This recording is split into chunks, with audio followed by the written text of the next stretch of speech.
Newark Mayor Cory Booker decided to do something known as the Food Stamp Challenge. Now, there have been a number of politicians that have attempted this, a number of chefs that have attempted this, and basically they want to see if they could live off the amount of money they get for groceries. Now, this is what needy families have to live on, and is it enough? Let's take a look.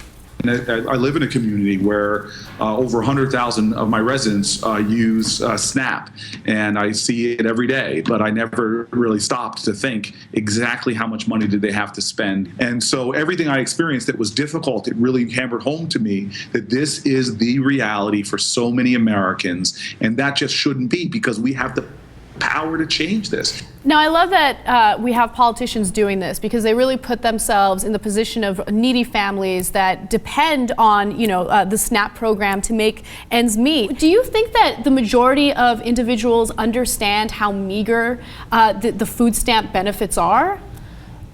No, I don't think they do, and I think that it's really great that people are doing it. It is kind of like a stunty thing to be like, well, I'll do this for a week and kind of put myself in their shoes. But when it gets to kind of the stature of someone like Cory Booker, who's very in the spotlight, I think that helps kind of reveal the issue to a greater audience. But I still feel like there's probably a certain amount of disconnect, because it really is such a meager amount of food.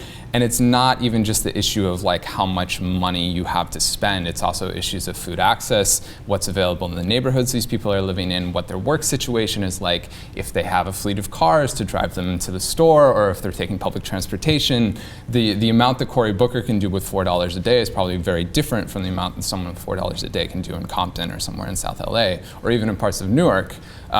Kind of depending on where you are in the social structure. So James, last year we spent about $75 billion on food assistance, and this is something that Republicans are livid about. And are they justifiably livid about it? Do you feel that we've created a welfare state that allows people to, or it incentivizes people to live their lives this way? Now, I'm obviously playing devil's advocate, but I'm very curious to hear what you have to say. Well, I think that when the administration made a splash in the news for actually evangelizing for food stamps and going into neighborhoods and saying, hey, this is available to you and you should consider doing it, don't be ashamed, I think that sort of raised Republican hackles. And the fear there, as always, is that this is yet another program where once people get on it, they're never going to get off. But could I live exclusively on food stamps? I almost do live exclusively on power bars and Bushmills, and you don't need the Bushmills to live. So it is doable. Whether or not it befits the dignity of Americans to a level that we want, that's another question we can ask. So a lot of people that are living in these poor areas don't have access to regular grocery stores where they can get a deal on their produce. Oh yeah, good luck finding a good grocery store with up-to-date produce in an inner city area. I mean, I've been to those grocery stores, and it's really it's very sad to see the lower quality produce at the very high price that you would not see, say, in Beverly Hills, for example. It might still be high price, but it's also very high quality. So the food dollar that they get for the assistance doesn't really stretch when you have to factor in things like how far do they have to travel to get to a grocery store? How far do they have to travel? How much is their rent? That's taking the money out of the amount of money that they have for their food budget in any given week or month.